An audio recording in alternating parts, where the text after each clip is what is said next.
Hey, it's me, Jarrett. Jarrett Casey. It's August 29th, 2020.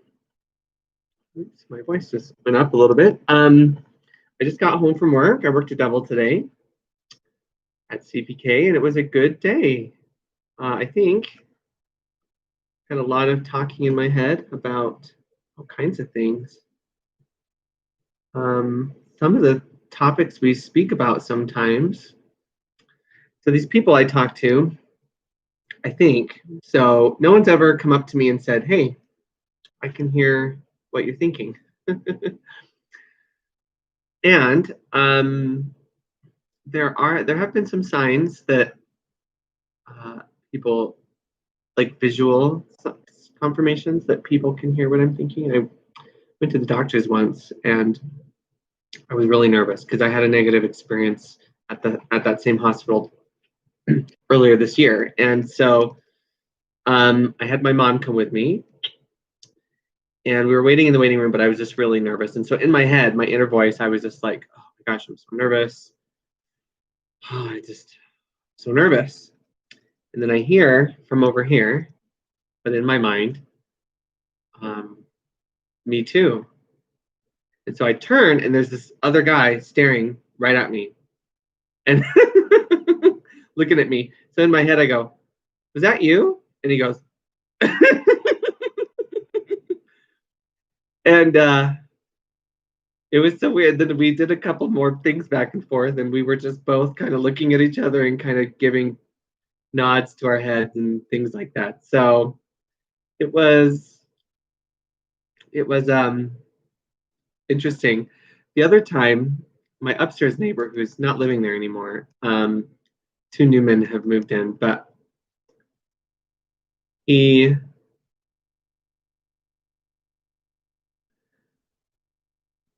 I never heard him in my head, but I could kind of, I think, feel what he was thinking sometimes or how he felt. And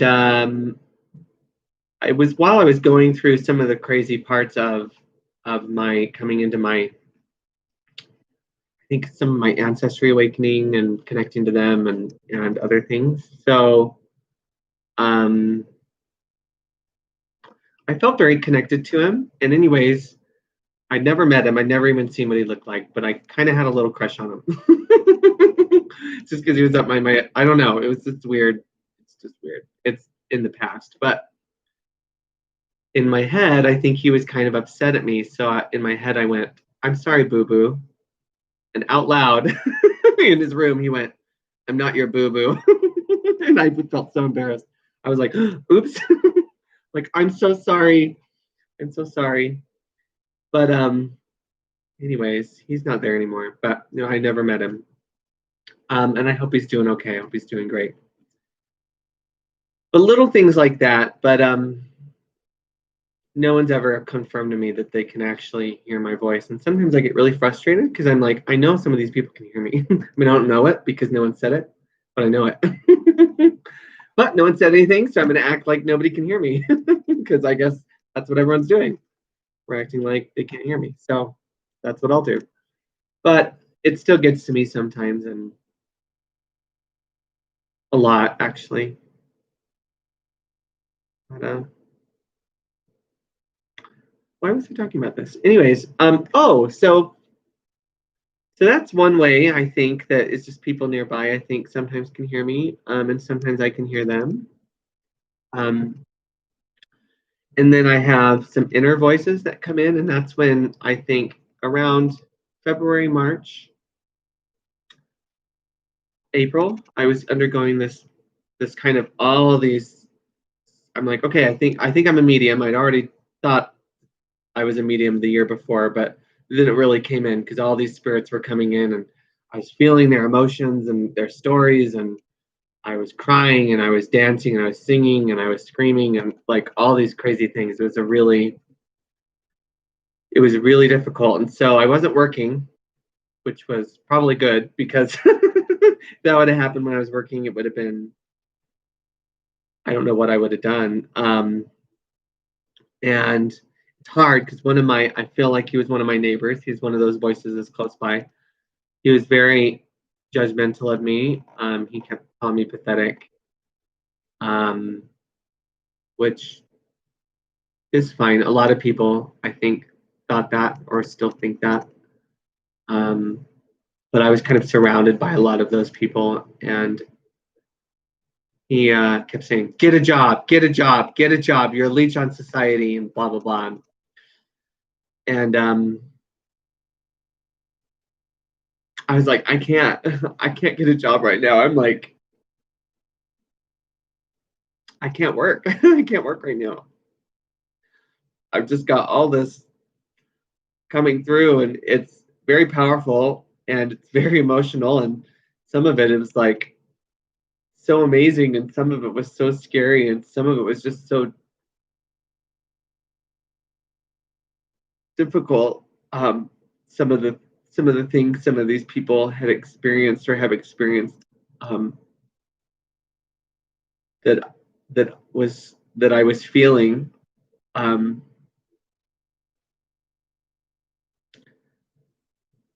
But there were some beautiful parts of it. I remember this woman stepping in, and we would spend a lot of the day together.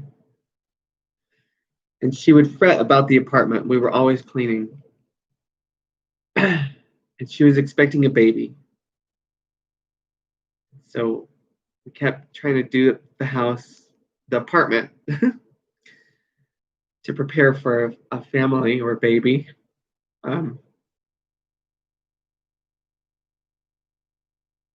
And she was so beautiful.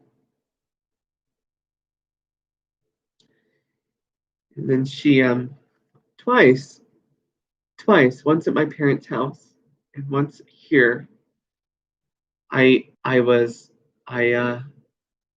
something triggered a memory in her of being raped, and I just couldn't stop sobbing.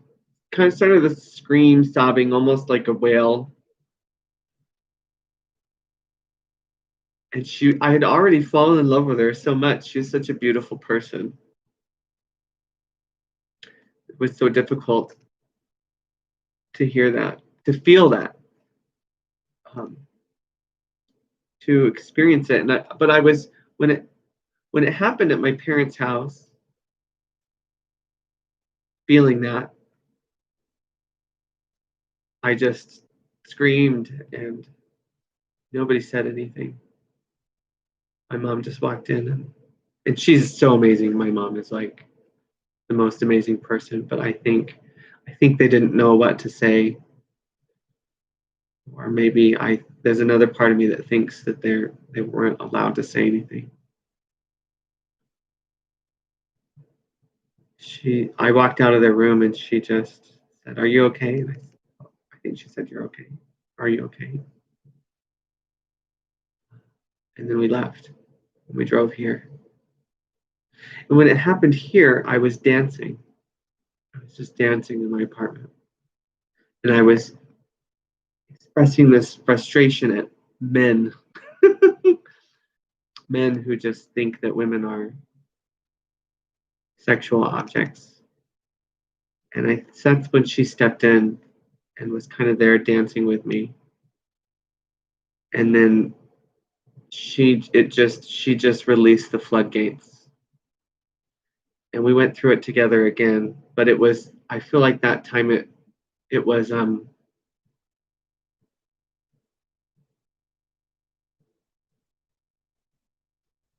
let go. We had expressed it.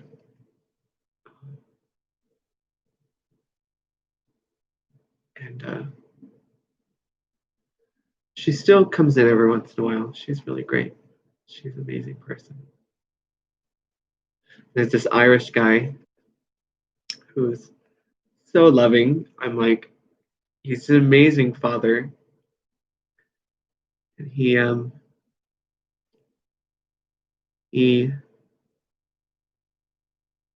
just so I can't even describe him. He's so amazing. But and all these other people, all these other people. And some of them make me, well, it's interesting, they all remind me of someone I've seen on television or in a story, and they share a lot of similarities, but they're their entire own people. And they have their own lives, and they're just so amazing. Anyways,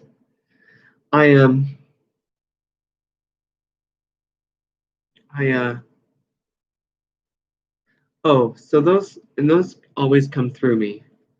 And when we speak, it's like they're speaking, but I'm speaking, but maybe I'm speaking, but they're speaking. Sometimes their voice will come out. Sometimes it's mine, but I can feel their presence when I'm speaking. And I kind of know who it is that's right here with me. But we're all one with one another is kind of how I put it. And then I get these out there voices that seem to come from really far away. And I'm one with a lot of them too. It feels a little different. And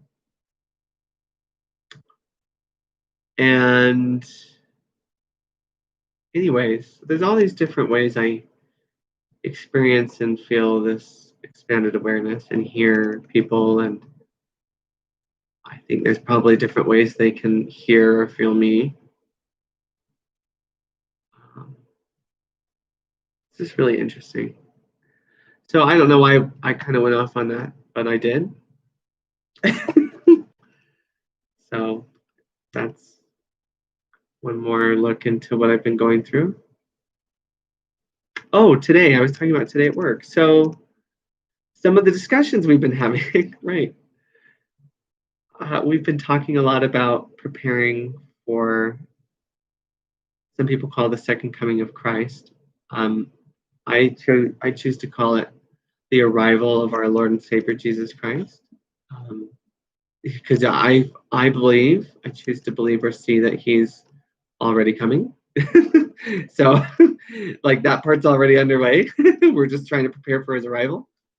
And so there's all these different things to do to make sure that the world is a safe place for all people, and that injustices are being addressed, and that freedoms are being restored and or more truly honored, and that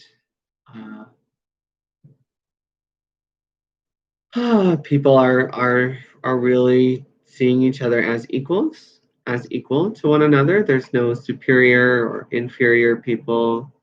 We're all one with one another. We're all in this together. This is one world. We're all perfect children of God. He loves each and every one of us equally. And so we need to start seeing each other as equals. So all these things that need to be done to prepare for his arrival. Things we've been guided to do for a long time, things that we built the country on, these perfect ideals that we just haven't really been doing perfectly. And I don't think we have to be perfect. We already are, right? And we do have to try and move closer and closer to true realization of each of those ideals. So it's hard because sometimes in times like these, it seems like we're doing the exact opposite. More and more people are losing their lives because they're Black, or they're pathetic, they're not good enough, they're sluts or whores, or there's all this judgment and punishment and different ways to try and eliminate people, and we're seeing it a lot right now with black lives. And so I think that Black Lives Matter is so important right now, and I think it just needs to be addressed just straight on, the whole thing. And it's hard.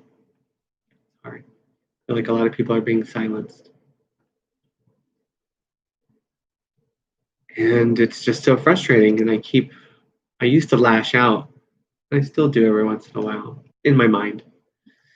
But and by lash out, I guess I mean just I would just get upset and kind of get angry. And now I'm just kind of, I'm not numb, I'm just kind of at a loss, I guess. But I still just keep sending the same message that we're all here to hear and to honor and to try and do the best we can in our lives to honor. And we all struggle with different things. Sometimes we feel less than, sometimes we feel better than, sometimes we, and we're all so special, and each of us is just perfectly unique to him. But sometimes we feel like special, and we all do it.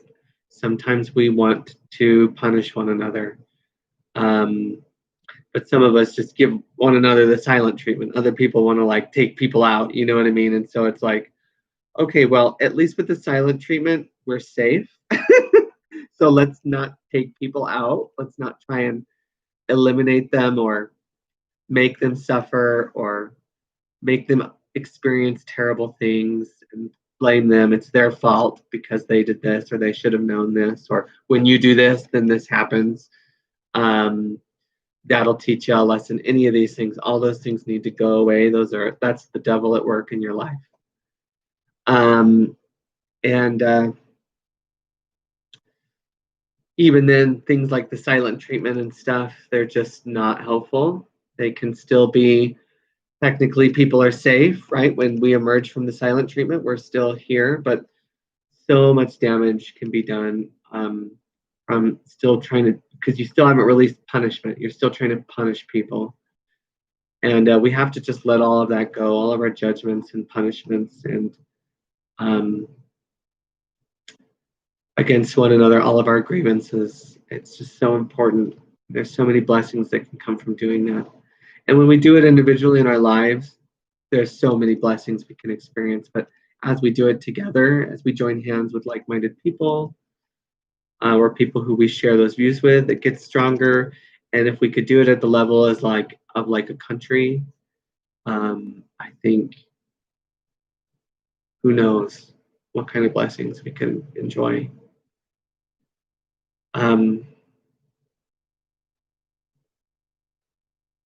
So we've been talking a lot about that and all the different things to prepare and all the ways we choose to mistrust one another or try and divide or these things, and how all of that we just need to start trusting. We just need to start joining hands. We need to begin.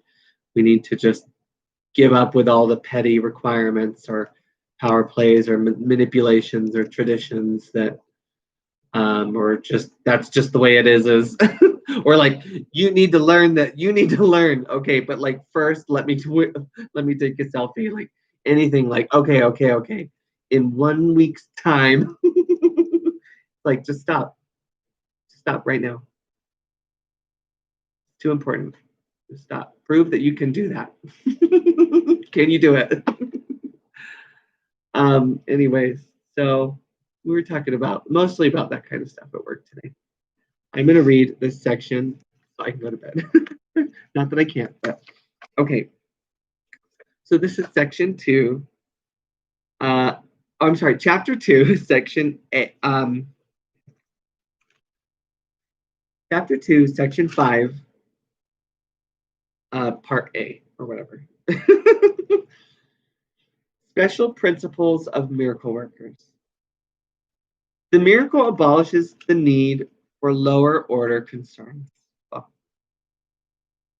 Since it is an out-of-pattern time interval, the ordinary considerations of time and space do not apply.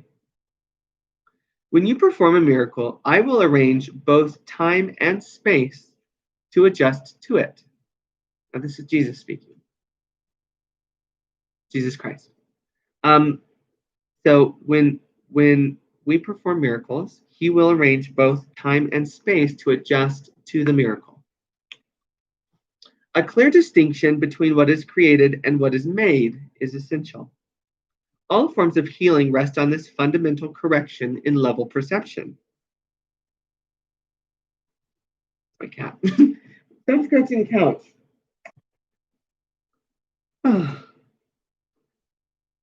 Hi. I'll introduce you to her.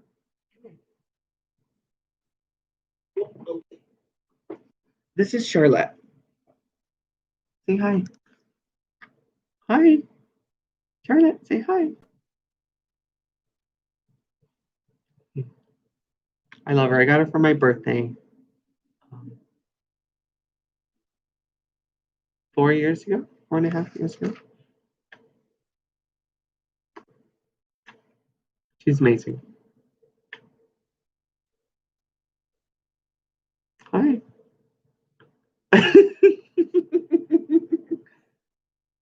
She's so funny. Okay, anyways. Never confuse right and wrong mindedness. Responding to any form of error with anything except a desire to heal is an expression of this confusion. Responding to any form of error with anything except a desire to heal is an expression of this confusion.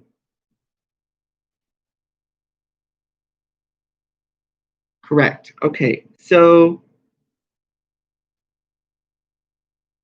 our response should always be wanting to heal. Healing is the goal, right? Miracles are natural occurring, they're part of who we are, and healing is what we're here to do. So we should always respond to error with a desire to heal. We're healers, right? The miracle is always a denial of this error and an affirmation of the truth. So when a miracle occurs, it's denying the error and affirms truth, which is you're perfect, you're spirit, you're a perfect child of God. You're loved, you're lovable. You are one with God, you're one with Christ. That's the truth. So miracles deny the error and replace it with truth or affirm truth. Only right-mindedness can correct in a way that has any real effect. Pragmatically, what has no real effect has no real existence. Its effect, then, is emptiness.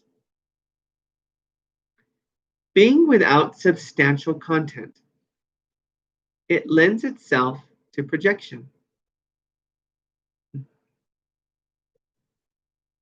The level adjustment power of the miracle induces the right perception for healing. She's crazy. The level adjustment power of the miracle induces the right perception for healing.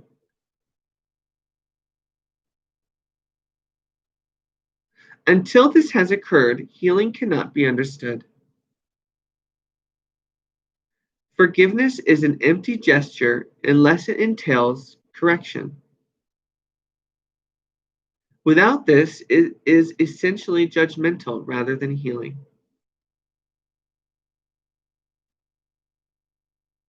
Miracle-minded forgiveness is only correction. It has no element of judgment at all. The statement, "Father, forgive them, for they know not what they do," in no way evaluates what they do. It is an appeal to God to heal their minds. There is no reference to the outcome of the error. That does not matter. The injunction, "Be of one mind," is the statement for revelation readiness.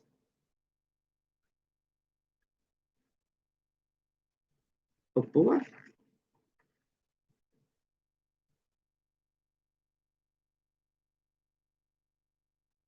Yes, so the injunction, "Be of one mind," is the statement for revelation readiness. My request, "Do this in remembrance of me," is the appeal for cooperation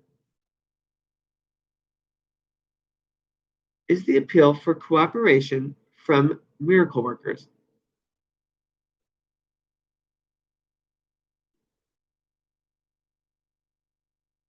Sorry, people are freaking out about this in my head. They're getting scared. So we're going to have to talk about this. So my request to this in remembrance of me is the appeal for cooperation from miracle workers. The two statements are not in the same order of reality.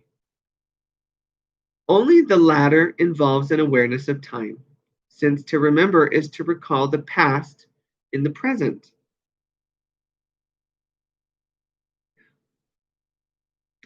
Time is under my direction, but timelessness belongs to God.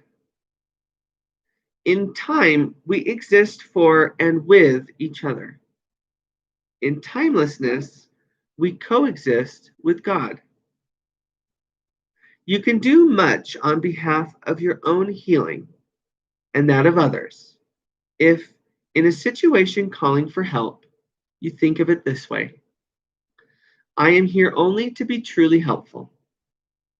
I am here to represent him who sent me. I do not have to worry about what to say or what to do, because he who sent me will direct me. I am content to be wherever he wishes, knowing he goes there with me. I will be healed as I let him teach me to heal.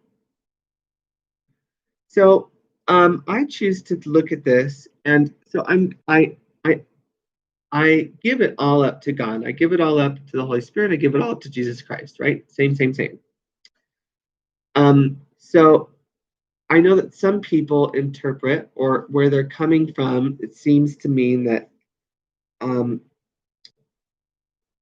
wherever I am content to be wherever he wishes, knowing he goes there with me. So that where sometimes that carries people through really seemingly difficult times, or just really difficult times, to go, okay, well, I'm okay, I'm at peace with being here because I know this is where he needs me to be, and I know that he's here with me.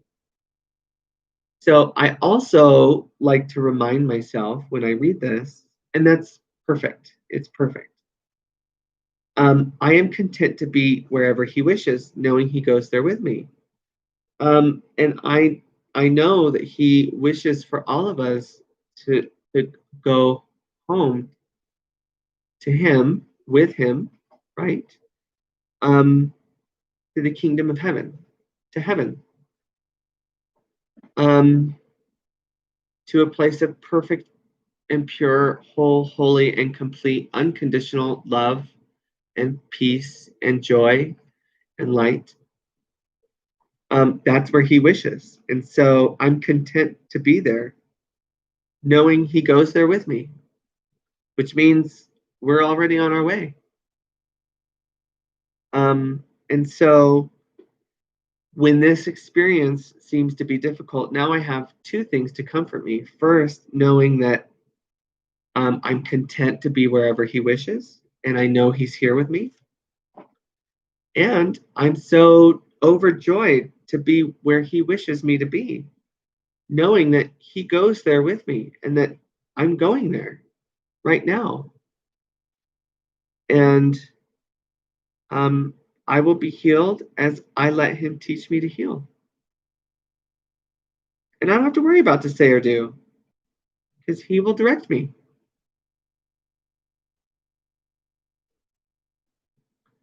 So it's so helpful. And yeah, that's the end of that little section. So what a nice, short, sweet section. So the things that people were getting upset about, so we should always respond to any form of error with a desire to heal, right? We're always wanting to heal. That's who we are. We're healers. And when miracles happen, they deny the error and affirm the truth, which is we're perfect children of God. We're one with Christ. We're one with God. Our natural inheritance is the kingdom of heaven. we're all called home, right? We answer the call because that's what we do. And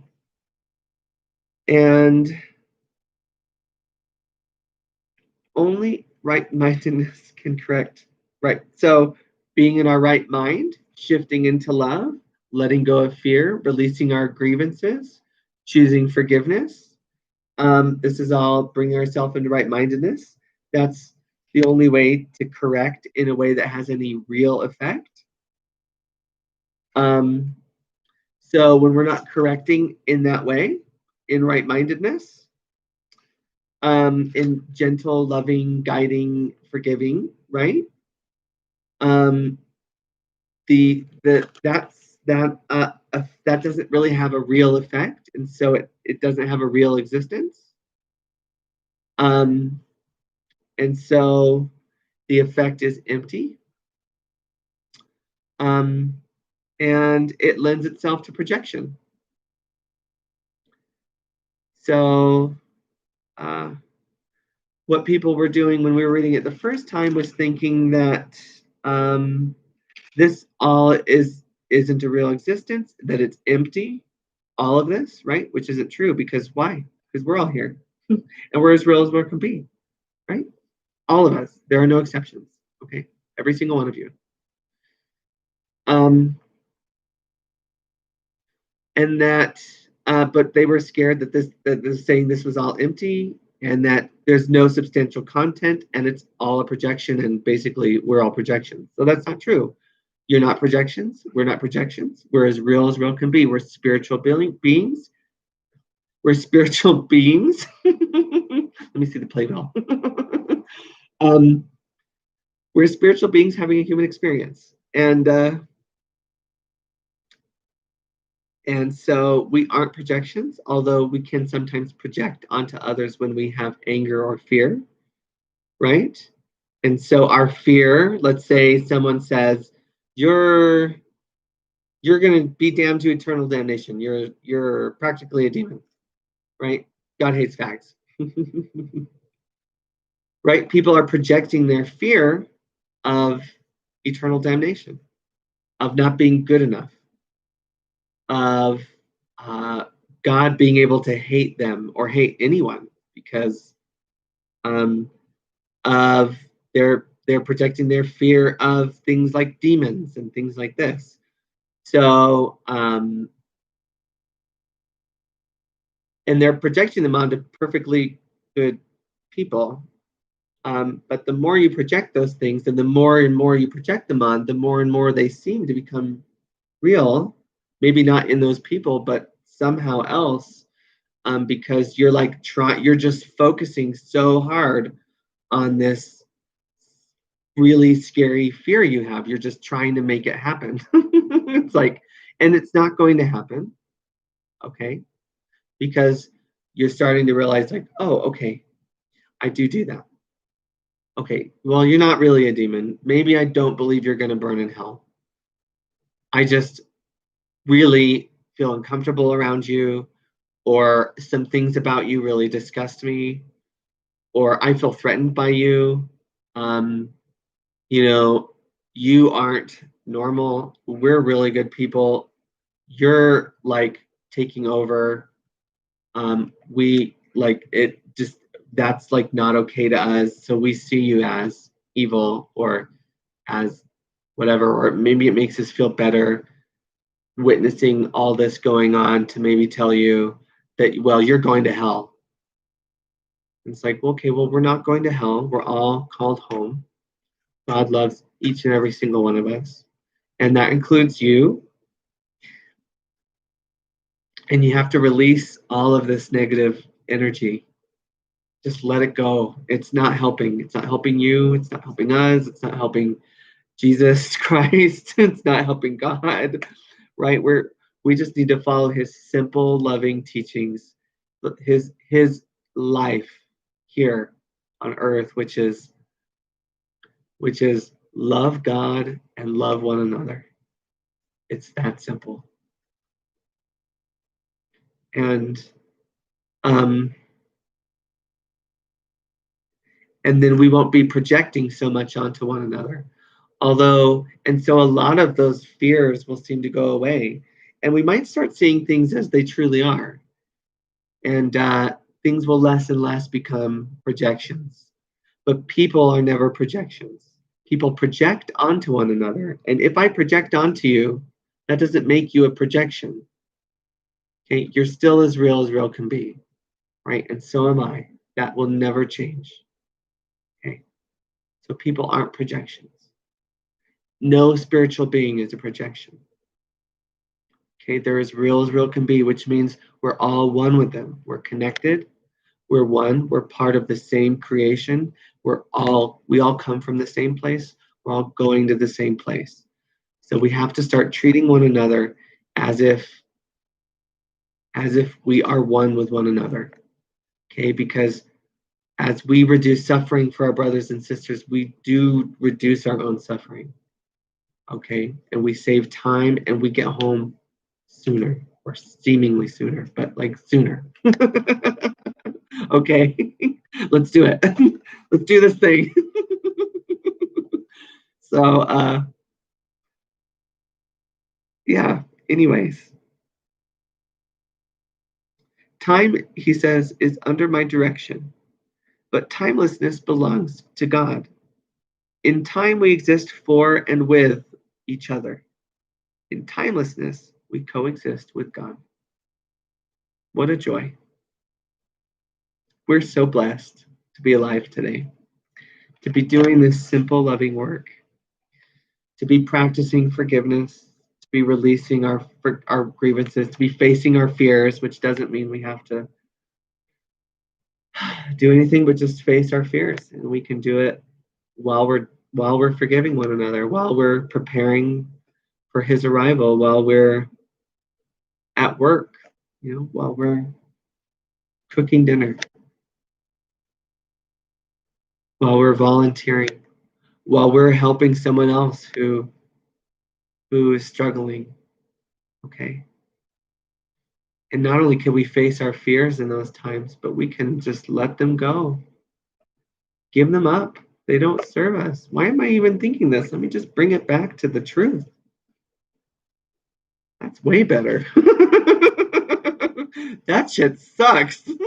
Not the truth, but all these fears. Why do I? Oh, get out of here. And as we do that, even as we're going about our daily lives or starting to connect and join with one another, we'll start to see each other more clearly, and ourselves and the whole world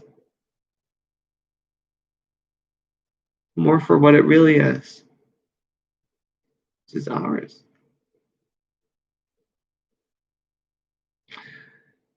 And we're healers, so we need to desire to heal the world, because we should start recognizing or acknowledging that there's been a lot of error.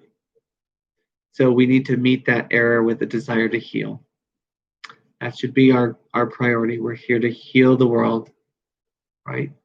To heal ourselves, to heal one another, and to allow the healing.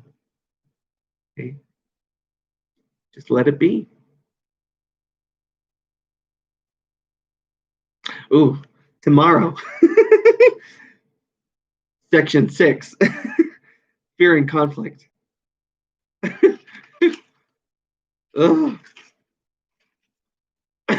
Okay, well, I'm not looking forward to tomorrow. Just kidding. I'm sure it's going to be fine. There's no such thing. We could just skip it. We'll read it. All right. Well, I love you guys. You have a wonderful night.